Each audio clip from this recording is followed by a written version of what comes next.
भाई नागपुर हो, संभल हो, इंदौर हो, बहराइच हो, जब भी कोई हिंसा होती है तो हमारे यहां यह कह दिया जाता है कि डीजे बज रहा था इसलिए लोग भड़क गए। कभी कह दिया जाता है मस्जिद में सुतली बम फेंक दिया इसलिए हिंसा हो गई। कभी कह दिया जाता है कि धार्मिक कपड़े को जला दिया इसलिए हिंसा हो गई। कभी कह दिया जाता है कि धार्मिक झंडा उतार दिया इसलिए हिंसा हो गई। कभी कह दिया जाता है कि सर्वे करने टीम आ गई, पारा हाई हो गया तो हिंसा हो गई। कभी किसी ने व्हाट्सएप स्टेटस लगा दिया तो उसका गला रेत दिया। बॉस क्या ही हिसाब बैठा हुआ है। हर बार ये सब हिंसा करने की बहानेबाजी साबित होती है ये चीजें। यही बात नागपुर की हिंसा में भी सामने आ गई है। नागपुर हिंसा को लेकर इंडी गठबंधन और ओवैसी एंड कंपनी जैसे लोग कह रहे थे कि धार्मिक कपड़े को जलाने की वजह से हिंसा हुई। यही सुन रहे थे ना आप कल से कि धार्मिक कपड़ा जल गया इसलिए गुस्सा आ गया और आग लगा दी। हालांकि उनकी यह बात 24 घंटे के अंदर झूठी साबित हो गई। इनका झूठ पकड़ा गया क्योंकि ये लोग नागपुर हिंसा की जो वजह बता रहे थे वो वजह ही गलत निकली। नागपुर हिंसा को लेकर दावा यह था कि वीएचपी और बजरंग दल के कार्यकर्ताओं ने जिस हरे कपड़े पर औरंगजेब का पुतला जलाया उस कपड़े पर कुरान की आयतें लिखी थी जिस वजह से धार्मिक भावनाएं भड़क गई। लेकिन जब जांच हुई है तो उसमें सामने आया है कि जिस हरे कपड़े की बात की जा रही है उस पर कुरान की आयतें नहीं लिखी हुई थी। और यह बात खुद मुख्यमंत्री देवेंद्र फडणवीस ने पूरी जिम्मेदारी के साथ विधानसभा में बताई। सीएम फडणवीस के इस नए खुलासे पर कैसे हंगामा मच गया, नागपुर हिंसा को लेकर और क्या क्या नए विस्फोटक खुलासे हुए हैं, यह सब आज आपको बताऊंगा, दिखाऊंगा। लेकिन पहले देखिए नागपुर हिंसा को लेकर कैसा माहौल बनाया जा रहा है।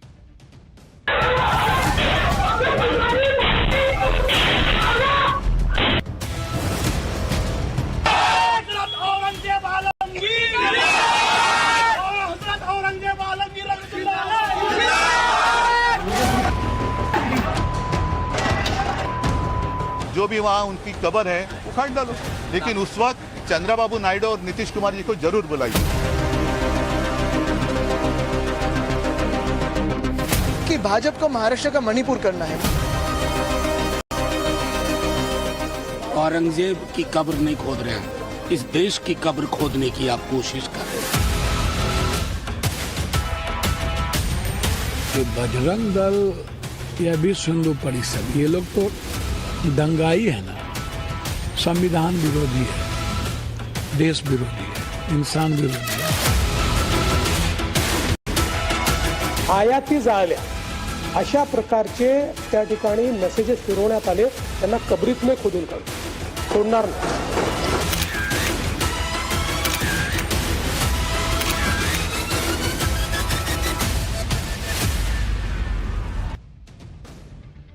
महाराष्ट्र के मुख्यमंत्री ने सबसे बड़ी बात यह कह दी कि भाई जिस हरी चादर को आग लगाई गई क्योंकि सांकेतिक प्रदर्शन चल रहा था, वहां एक सांकेतिक कब्र बनाई गई, उस पर एक हरा चादर रखा गया और उसको जलाया गया प्रदर्शन के नाम पर। अफवाह उड़ा दी गई भाई कि भाई उसमें कुरान की आयतें लिखी थी और उसको जला दिया गया। महाराष्ट्र के मुख्यमंत्री कह रहे हैं कि उस चादर पर कोई कुरान की आयत नहीं लिखी हुई।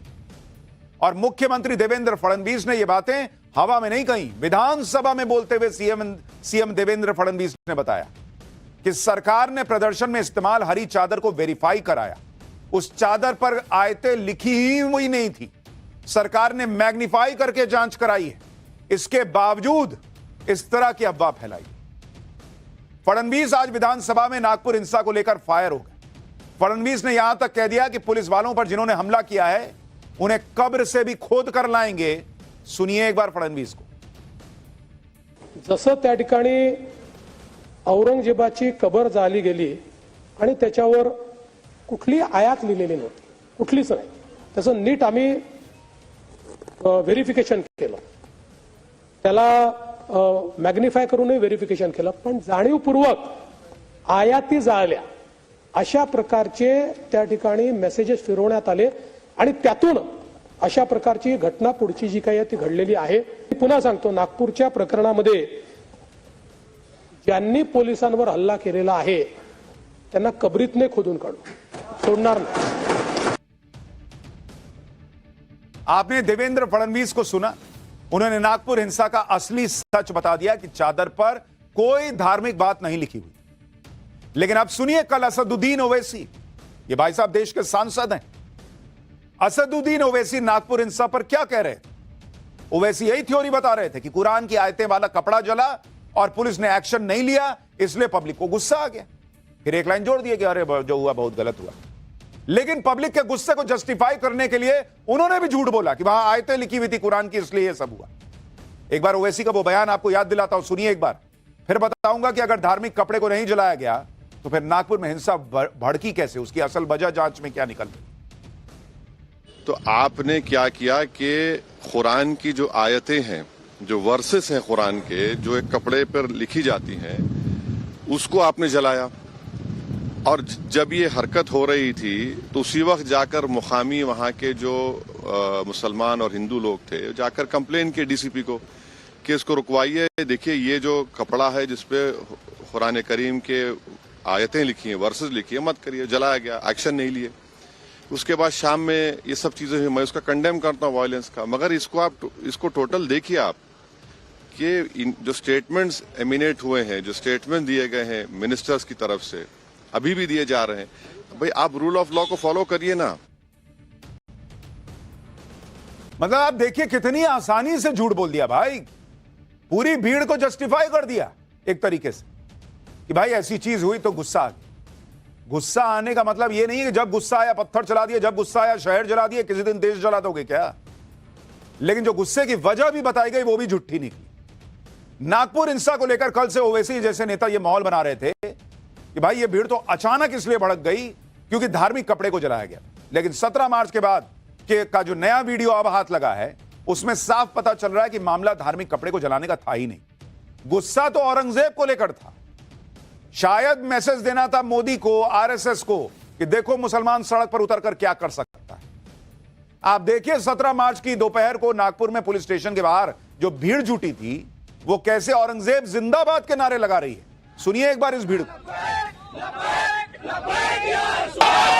औरंगजेब आलमगीर, हजरत औरंगजेब आलमगीर रहमतुल्लाह अलैह, सुल्तान औरंगजेब रहमतुल्लाह अलैह।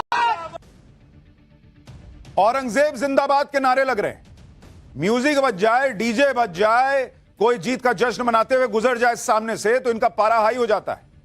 और आप सोचिए वहां पर उन लोगों का पारा कितना हाई हो रहा होगा, उन हिंदुओं का जिनके छत्रपति संभाजी महाराज का क्रूरता से कत्ल किया था इस औरंगजेब ने। उनका पारा नहीं आ रहा, हाई हो रहा होगा कि उस औरंगजेब के जयकारे लग रहे हैं। लेकिन किसी ने जलाया क्या, तोड़फोड़ की क्या, आगजनी की क्या, पत्थर चलाया क्या तुम पर। यह तो सिर्फ एक वीडियो है, ऐसे कई वीडियो हैं जो नागपुर पुलिस के हाथ लगे, जिन्हें खंगालकर पुलिस साजिश का एक एक सच सामने ला रही है। नागपुर हिंसा की अब तक जांच में 5 बड़े खुलासे हुए। खुलासा नंबर 1, एफआईआर में खुलासा यह हुआ कि भीड़ ने निशाने पर हिंदुओं और पुलिस दोनों को लिया। खुलासा नंबर 2, दंगाइयों की भीड़ ने महिला पुलिसकर्मियों को भी निशाना बनाया, उनसे अभद्रता की, अश्लील इशारे किए। खुलासा नंबर 3, हिंसा करने वाली भीड़ ने जान से मारने की नीयत से पुलिस पर घातक हथियार और पत्थरों से हमला किया। खुलासा नंबर 4, नागपुर में हुए पथराव का पैटर्न कश्मीर की स्टोन पेल्टिंग की तरह नजर आ रहा है। खुलासा नंबर 5, हिंसा का सियासी कनेक्शन भी सामने आया है। पुलिस ने माइनॉरिटी डेमोक्रेटिक पार्टी के नेता फहीम खान को गिरफ्तार कर लिया। नागपुर हिंसा पर हुए एक एक खुलासे की पूरी डिटेल अब आपके सामने रखना शुरू करता हूं। सबसे पहले बात नागपुर को जलाने वाले मास्टरमाइंड कहे जा रहे उस शख्स की जिसका नाम पुलिस की एफआईआर में सामने आया। इसका नाम है फहीम खान, जो खुद को नेता बताता है। उस पर शक की सुई टिक गई है कि वो हिंसा का मास्टरमाइंड है, क्योंकि हिंसा वाले दिन यानी 17 मार्च को फहीम खान की एक्टिविटी संदेह के घेरे में। 17 मार्च को जब यह अफवाह फैली कि धार्मिक शब्द लिखे कपड़े को जलाया गया तो बड़ी संख्या में मुसलमान गणेश पेट पुलिस स्टेशन के बाहर जमा हुए। फहीम खान अपने साथ 50-60 लोगों को लेकर पुलिस स्टेशन पहुंचा। पुलिस स्टेशन के बाहर औरंगजेब को महान बताते हुए नारेबाजी की गई। गणेश पेट पुलिस स्टेशन के बाहर फहीम खान ने पुलिस पर एक तरफा एक्शन लेने का आरोप लगाया। कह दिया कि अब मुसलमान अपने हक के लिए खुद आवाज उठाएगा। सुनिए फहीम खान ने क्या कहा। ठीक है, प्रदर्शन करना किसी के खिलाफ आपका संवैधानिक अधिकार है, लेकिन मुसलमानों की कलमे की चादर को जलाना ये कहाँ की बात हुई? वहाँ पर जो है कलमे की चादर को जलाई गई, जिसमें हमारे कुछ बंदों ने जाके विरोध किया और उसके बाद में प्रकरण सामने आया और पुलिस वालों ने लाठीचार्ज सिर्फ एक पक्ष के ऊपर किया। डीसीपी और एसीपी साहब ने जो है आश्वासन दिया कि, और वो हमेशा आश्वासन वाला लॉलीपॉप मिलता है हमारे को। अल्हम्दुलिल्लाह ये कौम जो है अपने हक के लिए खुद आवाज उठा लेंगी। ये सुना आपने? दिन में ही ये बोल के गया था कि ये कौम अपने हक के लिए खुद आवाज उठा लेगी। भाई पुलिस को तुमने दिया लिख के, पुलिस क्या करे? वो निकले बाहर एनकाउंटर कर दे। क्या जांच ना करे कि तुमने जो लिख के दिया वो क्या है? और अभी जांच में यही निकल के आया ना कि धार्मिक चादर थी भी नहीं, उस पर कुरान की आयतें लिखी हुई नहीं थी। लेकिन भाई को माहौल बनाना था, उसने बना दिया। जिस घटना से मुसलमानों की भावनाएं आहत हुई कहा जा रहा है, उसकी शिकायत पुलिस में करा भी दी गई थी। उसके बाद भी पुलिस स्टेशन पर भड़काऊ नारेबाजी हुई। फहीम खान अपने समर्थकों के साथ पुलिस स्टेशन के बाहर पहुंचा। इतना ही नहीं, शाम को फहीम खान नागपुर के शिवाजी चौक पर अपने समर्थकों के साथ पहुंचे। शिवाजी महाराज चौक पर पहले से 500-600 लोग जमा हो चुके थे। वहां भी पुलिस के साथ फहीम खान की बहसबाजी हुई। शिवाजी चौक पर फहीम खान और पुलिस की बहस के वीडियो उसके समर्थकों ने सोशल मीडिया पर वायरल करने शुरू किए। वीडियो में लिखा था कि भगवा आतंकवाद बजरंग के खिलाफ एमडीपी मैदान में है। यानी पहले पुलिस स्टेशन के बाहर हंगामा और नारेबाजी और उसके बाद शिवाजी चौक पर हंगामा और उसके वीडियो को वायरल करना। यह थी क्रोनोलॉजी। क्या फहीम खान चाहता था कि हिंसा भड़के? किसके इशारे पर वो ये काम कर रहा था? इन सब की जांच अब पुलिस कर रही। यानी नागपुर हिंसा की साजिश के तार फहीम खान तक पहुंचते दिख रहे हैं। पुलिस ने फहीम खान को गिरफ्तार भी कर लिया। उसे कोर्ट में पेश किया गया, जहां से 21 मार्च तक के लिए पुलिस हिरासत में उसे भेज दिया। अब फहीम खान से पुलिस सारे जवाब हासिल करेगी। आप यह भी देखिए कि फहीम खान है कौन। Fahim Khan Minority Democratic Party का नागपुर अध्यक्ष है। 2024 में फहीम खान ने नागपुर से लोकसभा चुनाव भी लड़ा था। फहीम खान ने नितिन गडकरी के खिलाफ चुनाव लड़ा था। फहीम खान का नाम नागपुर हिंसा की एफआईआर में भी दर्ज है। फहीम खान पर हिंसा के लिए लोगों को भड़काने का आरोप लगा है। फहीम खान भीड़ को जमा करने और हथियार लहराने का आरोप झेल रहा है। आरोपी फहीम खान पुलिस की गिरफ्त में। हिंसा के दिन फहीम खान और बाकी आरोपियों ने कैसे हिंसा भड़काई, उसकी पूरी डिटेल एफआईआर में। नागपुर हिंसा से जुड़ी एफआईआर के मुताबिक हिंसा करने वाली भीड़ ने भड़काऊ नारेबाजी की। कैसी कैसी नारेबाजी हुई आपको दिखाता हूं। एफआईआर के मुताबिक नारे लग रहे थे कि अभी पुलिस को दिखाते हैं इनको और किसी भी हिंदू को छोड़ने का नहीं है। अब पुलिस दिखाई दे रही है, हमें इन्हें और किसी भी हिंदू को छोड़ना नहीं है। ये वहां पर नारे लग रहे थे। तुम हिंदू समाज के पुलिस हो और तुमने जानबूझकर हमारे धर्म की चादर जलाने में मदद की। ये भी वहां पर लोगों ने भड़काने के लिए कहा। ये एफआईआर में और भी बड़े बड़े खुलासे किए गए। बताया गया कि कैसे देखते ही देखते कुछ लोगों की भीड़ बड़े समूह में बदल गई। एफआईआर के मुताबिक एमडीपी नेता फहीम खान ने थाने पर 50 से 60 लोगों की भीड़ जुटाई। दोपहर में केस दर्ज करने के बावजूद शाम को हिंसा हुई। 50-60 लोगों की भीड़ 400-500 में बदल गई। भीड़ के पास कुल्हाड़ी, पत्थर, लाठियां, खतरनाक हथियार थे। इलाके में आतंक फैलाने के इरादे से घातक हथियार लहराए गए। जान से मारने की नीयत से पुलिस पर घातक हथियार से हमला हुआ। पुलिस कर्मियों को रोकने के लिए उन पर पेट्रोल बम तक फेंके गए। नागपुर हिंसा में यह भी खुलासा हुआ है कि दंगाइयों ने जानबूझकर महिला पुलिसकर्मियों को भी निशाना बनाया। एफआईआर के मुताबिक अंधेरे का फायदा उठाकर आरसीपी दस्ते की महिला कांस्टेबल के साथ अश्लील हरकतें हुई। उनकी वर्दी और शरीर को गंदी नीयत से छुआ गया। इसके अलावा दंगाइयों की भीड़ ने महिला पुलिसकर्मियों को अश्लील इशारे किए, भद्दे भद्दे कमेंट किए। यह सब करते हुए शर्म नहीं आई? महिला पुलिसकर्मी के साथ यह सब करते हुए शर्म नहीं आई?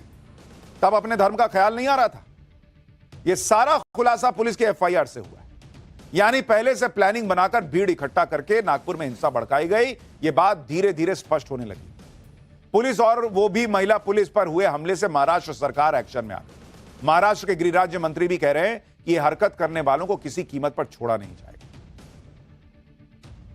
जो भी महिला पुलिस कर्मचारी के ऊपर अगर विनय भंग हुआ है तो बिल्कुल किसी को, जिन्होंने किया उनको नहीं छोड़ा जाएगा। 17 मार्च की रात को नागपुर में जो बवाल मचा, उसमें दंगाइयों ने महिला पुलिसकर्मियों को भी टारगेट किया। घरों में बंद महिलाओं को भी डराया धमकाया। आप सुनिए हिंसा की पीड़ित महिलाएं खुद क्या बता रही हैं कैमरे पर। लोगों ने ये सब चीजें फेंक फेंक के हमारे दरवाजे में इसमें डाल दिए थे, तोड़ डाले, पत्थर डाले, कुंडियां, ये जो गमले जितने थे ये हमारी खिड़कियां तोड़ दी इन लोगों ने। पूरे। हाँ, तो ये वहाँ तो कॉम्प्रेसर के ऊपर वगैरह देखिए पत्थर मारे हुए हैं सब। अच्छा, घर में कोई नहीं होने के कारण बहुत ज्यादा डर गए थे। बिल्कुल। तो ऐसा फिर दरवाजा हमने बंद कर लिया। बहुत ही हादसा हुआ उस दिन, ऐसा घर में नहीं घुसे वो लोग, नहीं तो क्या कैसा। नागपुर में 17 मार्च को हिंसा हुई, लेकिन कल फिर से माहौल खराब करने की कोशिश हुई। सोचिए, इतना होने के बाद नागपुर के खदान रोड पर कल स्थानीय लोगों ने दंगों के एक आरोपी को पहचान लिया। सीसीटीवी फुटेज में दिख रहा आरोपी कल इसी बस्ती में आया था। इसके बाद स्थानीय लोगों ने उसे पकड़ लिया। ये तो वही लग रहा है।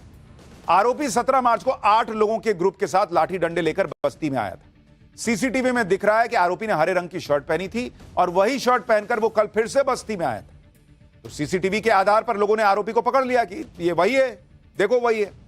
आरोपी को लोगों ने पकड़ तो लिया, लेकिन जैसे ही ये खबर फैली कि वहां पर 200-250 लोगों की भीड़ जमा हो गई, आरोपी को पकड़ते ही 200-250 लोगों की भीड़ आ गई। भाई, इलाके में तनाव फैल गया, जिसके बाद स्थानीय लोगों ने पुलिस को फोन किया। 10 मिनट में पुलिस आई और आरोपी को अपने साथ ले गई। मतलब आप देखिए कि आरोपी को लोगों ने पकड़ा तो उस पर भी हंगामा करने के लिए 200-250 लोगों की भीड़ आ गई। आरोपी को पकड़ने के बाद क्या हुआ, वहां की पब्लिक खुद बता रही है, सुनिए। रिकॉर्डिंग देख रहे थे सब मोबाइल में, जो दंगों की चालू है उसके अंदर एक लड़के की पहचान हुई जो कलर की शर्ट दंगे में पहना था, वो भी कल पहना था। तो उसको पकड़ने के बाद उसको रखे, तो यहाँ थोड़ा सा तनाव हुआ तो पुलिस वालों को बुलाया। पुलिस वाले आए, 10-15 मिनट में उनको पुलिस वालों के हैंडओवर हमने कर दिए। उन 8 लड़कों में से एक लड़का ये बस्ती में ही एक दुकान है जिसमें आया हुआ है। दुकान वाले से बोला कि इस लड़के को हमारे हवाले कर दो, लेकिन उस झंझट में यहाँ पे अराउंड 200-250 लोगों का मजमा जमा हो गया और तब पुलिस आई और पुलिस ने वो लड़के को लेकर चले गई। नागपुर हिंसा से जुड़े नए खुलासे हो रहे हैं। नागपुर में कश्मीर पैटर्न का इस्तेमाल हुआ था। महाराष्ट्र गृह विभाग के मुताबिक नागपुर में पथराव का पैटर्न कश्मीर के पथराव जैसा लग रहा है। 4 घंटे के अंदर लोगों को मैसेज भेजकर मोबिलाइज किया गया। हमले के लिए आसपास के पत्थरों का इस्तेमाल किया गया। आम लोगों के साथ पुलिस को वैसे ही टारगेट किया गया जैसे कश्मीर में किया जाता था सुरक्षा बलों। इसलिए पुलिस और एजेंसियां कश्मीर स्टोन पेल्टिंग पैटर्न के एंगल से भी जांच कर रही हैं। क्या नागपुर में हिंसा भड़काने के पीछे कोई बड़ी साजिश है, इसकी भी जांच पुलिस कर रही है। नागपुर से हमारी एक ग्राउंड रिपोर्ट देखिए, फिर आपको बताता हूं कि इस पूरे मामले में और क्या शॉकिंग खुलासे हुए हैं और कैसे इतना सब कुछ सामने आने के बाद भी कुछ नेता इन लोगों को डिफेंड कर रहे हैं। टाइम्स ऑन भारत की इन्वेस्टिगेशन में यह बात सामने आई है कि जो एफआईआर है उसके अंदर भी पुलिस को यह जांच करने पर पता चला कि जो पथराव किए गए थे वो पत्थर इस नाम से खरीदे गए थे कि अब यहाँ पर किसी तरीके का कंस्ट्रक्शन होना है। गांधी द्वार पर मौजूद छत्रपति शिवाजी महाराज के स्टैचू पर जहाँ हिंदू संगठनों ने प्रदर्शन लिया, उसी के बाद से वहाँ पर जलाने काटने का सिलसिला शुरू हुआ। ये महिला पुलिसकर्मियों को हम इसलिए जरूरी दिखाएंगे क्योंकि इन्हीं के ऊपर लगातार हमला किया जा रहा था। इन्हीं के ऊपर साफ तौर पर इनकी यूनिफॉर्म को खींचने का काम, फाड़ने का काम और गाली देने का काम किया जा रहा था। यह पूरी गली को ब्लॉक किया गया है क्योंकि यहाँ पर सैकड़ों की संख्या में जो है लोगों को परेशान किया गया, महिलाओं को टारगेट किया गया, गाड़ियों को जलाया गया। यह वह घर है जो आप देख रहे हैं जहाँ पर पुलिस अपने आप को अंदर बचाने की कोशिश के लिए भागी, जहाँ पर तुलसी माता का पौधा यहाँ पर शुभ अंकित के तौर पर लगाया गया है, लेकिन इसे ही तोड़कर लोगों ने यहाँ पर पथराव किए। गाड़ियों की जहाँ पर आग लगाई गई, इन्हें तोड़ने की कोशिश की गई, आगे पीछे हर जगह से इनके ऊपर पथराव किए गए। ये पहली, यह दूसरी गाड़ी और इस गाड़ी के अंदर एक छोटे से श्री गणेश की मूर्ति है। नागपुर में हमारे संवाददाता ने स्थानीय लोगों से बात की तो पहले तो उन्होंने नागपुर पुलिस को जिम्मेदार ठहराया कि भाई नागपुर पुलिस ने कार्रवाई करने में देरी की, इसलिए हिंसा बढ़ गई। लेकिन जब हमारे रिपोर्टर ने पूछा कि पत्थरबाजी क्यों हुई, तो स्थानीय लोगों ने सारा ठीकरा बाहरी लोगों पर फोड़ दिया कि बाहरी लोगों ने पत्थरबाजी की। एक बार स्थानीय लोगों को भी सुनिए, फिर बताऊंगा कि इस घटना को लेकर पॉलिटिक्स कैसे हो रही। शिकायत करना उचित था या पत्थरबाजी को आप जायज मान? नहीं, शिकायत किया है, थाने में बाकायदा कंप्लेंट की हुई है उसको लेके, लेकिन उस पर मतलब एक्शन ना होने की वजह से या लेट होने की वजह से सब इतना मामला हुआ है। अब ये नहीं देख रहे कि भावनाओं को ठेस पहुंचाया गया, ये होता ही नहीं जमा। कहाँ से शुरू हुआ? ये जमा क्यों हुए लोग? आपने कहा कि लोगों की भावनाएं आहत हुई, तो ऐसा क्यों हुआ कि आपके मोहल्ले के लोग पत्थर लेकर नहीं निकले या उन्होंने पत्थरबाजी नहीं की, बाहर के लोग आए, मुंह पे कपड़ा बांध के आए और पत्थरबाजी करने लगे? तो इसमें षड्यंत्र क्यों ना कहा जाए? षड्यंत्र आप देखिए, इसको षड्यंत्र का नाम दीजिए। भावनाएं उनकी आहत हुई और उन लोगों ने जो किया, हम तो यहाँ रह रहे हैं, वो आप यहाँ रह रहे इसीलिए आपने यहाँ पत्थरबाजी नहीं की, ऐसा है क्या? भी रहते तो ऐसा नहीं करते, क्योंकि ये है ना कि जो आया वो इसी मकसद से आया था कि पत्थरबाजी करनी है। अब उसको तो पत्थरबाजी करना उसका मकसद वही बता सकता है सर, हम तो नहीं बता सकते। तो हमने कंप्लेंट कर दी है। वही मैं कह रहा हूँ कि जिसने पत्थरबाजी की उसको जायज कैसे ठहरा? पत्थरबाजी को जायज हम बोल ही नहीं रहे। नहीं, मुझे एक चीज समझ में नहीं आती, हर चीज का एक प्लेन एक्सप्लेनेशन है। भावनाएं आहत हो तो भावनाएं तो उनकी भी आहत हो गई जिनके गाड़ी में गणेश जी की मूर्ति देखकर तुमने फोड़ दिया, फिर वो भी आगजनी करे, फिर तुम्हारी भड़के तुम करो, फिर वो करे वो करे, इसी हिसाब से चलते रहो, देश में आग लग जाए तो फिर। और भावनाएं भड़कती हैं तो उसी के लिए ना कानून बना हुआ है भाई। किसी की भी किसी भी चीज पे भावना भड़क सकती है और 1 घंटे में नहीं हुआ तो हम जला देंगे, ये वाला पैटर्न क्या है भाई? व्हाट्सएप स्टेटस कैसे लगा दिया, भावना भड़क गई, गला काट, ये कौन सी भावना भड़क रही है भाई? भावनाएं सबके पास हैं, भड़कने का हिसाब सबके पास है। ऐसा नहीं है कि एक अकेले वर्ग विशेष के पास बीपी जो है वो बढ़ने का ठेका है, सबका बढ़ता है, लेकिन कानून से चलना है भाई, देश है। और नहीं कानून मानिएगा तो फिर आप ही का नुकसान है, जाइए जेल। फिर नागपुर हिंसा के सारे वीडियो मौजूद हैं, किस किस ने हिंसा फैलाई, बाकायदा एफआईआर में नाम दर्ज है, वीडियो फुटेजेस हैं, सब कुछ सामने है। लेकिन बॉस, पॉलिटिक्स के चक्कर में इस देश के नेता अलग लेवल पर है। पप्पू यादव जैसे नेता वीएचपी और बजरंग दल को कोस रहे हैं, इन पत्थरबाजों को नहीं कोस रहे हैं। वीएचपी और बजरंग दल पर हिंसा फैलाने का आरोप लगा रहे हैं। वीएचपी और बजरंग दल के कार्यकर्ताओं को शमशान भेजने की बात कर रहे हैं। जिन्होंने नागपुर को जलाया, पुलिस पर हमला किया, उनके खिलाफ तो पप्पू यादव एक शब्द बोलने को तैयार ही नहीं है। सुनिए पप्पू यादव को। ये बजरंग दल या विश्व हिंदू परिषद, ये लोग तो दंगाई है ना, संविधान विरोधी है, देश विरोधी है, इंसान विरोधी है। इन लोगों पर तो प्रतिबंध बैंड कर देना चाहिए आजीवन, जो हमेशा संविधान से ऊपर हो जाए। तो ऐसी संस्था, ऐसे व्यक्तियों को तो जगह जेल में या शमशाने में होना चाहिए।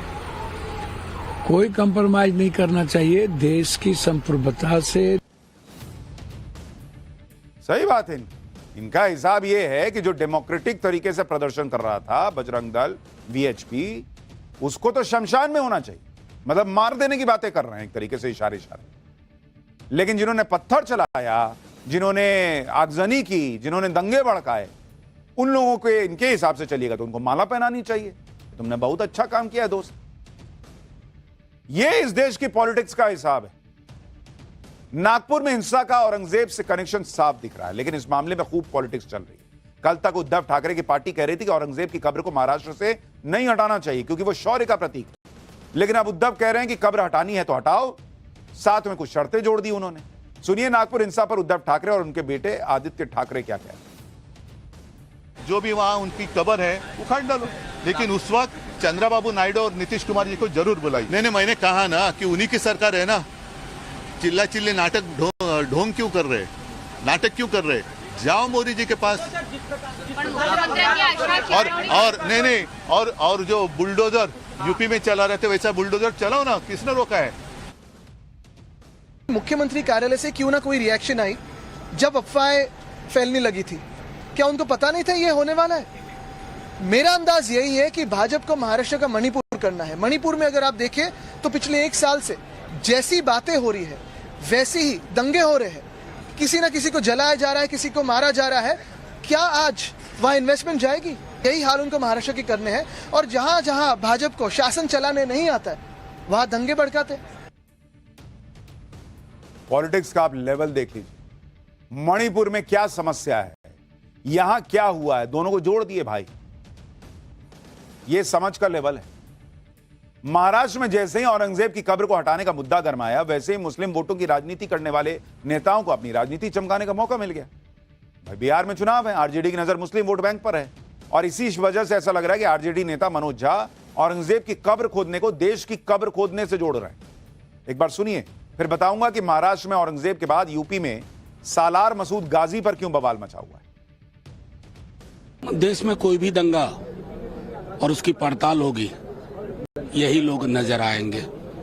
मैंने कहा ना, औरंगजेब की कब्र नहीं खोद रहे हैं, इस देश की कब्र खोदने की आप कोशिश कर रहे हैं। इसके मिजाज की, महासागरीय चरित्र की, इतिहास के बासी पन्नों में जाकर के आपकी नाकामियां नहीं छुपेंगी। Acknowledge it. इस देश में औरंगजेब जैसे आक्रांताओं को हीरो बताने की होड़ लगी हुई। अलग अलग शहरों में यही पैटर्न दिख रहा है। नागपुर में औरंगजेब का महिमा मंडन किया गया तो बहराइच में एक और विदेशी आक्रांता को हीरो मानकर हर साल मेला लगता है। यूपी के बहराइच की तस्वीरें देखिए। बहराइच में सैयद सालार मसूद गाजी की कब्र पर लगे मेले में हजारों की भीड़ उमड़ आई, जबकि सैयद सालार मसूद गाजी 11वीं सदी का एक खूंखार हत्यारा था। 11वीं सदी का गाजी लुटेरे दरिंदे गजनवी की सेना का सेनापति था। गजनवी गाजी ने मिलकर सोमनाथ मंदिर को लूटा, हजारों हिंदुओं को मारा। उसी मसूद गाजी की मकबरे पर हर साल मेला लगता है। तब इतिहास के पन्ने जो हैं वो क्यों खोले जा रहे हैं? एक आक्रांता को, हत्यारे को क्यों सेलिब्रेट कर रहे हो? कोई नहीं पूछता। लेकिन अगर किसी ने कह दिया औरंगजेब की कब्र की क्या जरूरत है, हटाओ उसको, ना इतिहास की बात मत करो, वर्तमान में रहो, यह हो सकता है इतिहास की बात करो। और ऐसे आक्रांता को हीरो की तरह पेश किया जा रहा है, सूफी बताया जाता है। यह सोचने वाली बात है कि सालार गाजी जैसे क्रूर सेनापति हीरो कैसे बन गया। सैयद सालार मसूद गाजी के नाम पर संभल में भी हर साल नेजा मेला लगता है, लेकिन इस बार प्रशासन ने मेले की अनुमति नहीं। इसी तरह से अब बहराइच में लगने वाले मेले पर भी रोक लगाने की मांग हो रही है। एक बार सुनिए। अगर संभल में मजार पर जो वहां मेला लगता है, अगर उसको बंद किया जाता है तो बहराइच में भी सैयद सालार मसूद गाजी का मेला जो लगता है उसको बंद करना चाहिए। वहां जो मजार लगा हुआ है उसको वहां से हटा देना चाहिए। जो लोग उनको रोल मॉडल मानते हैं, मैं उनकी निंदा करता हूं, और ऐसे लोगों के नाम पे किसी भी आयोजन को नहीं होना चाहिए हमारे देश और प्रदेश में।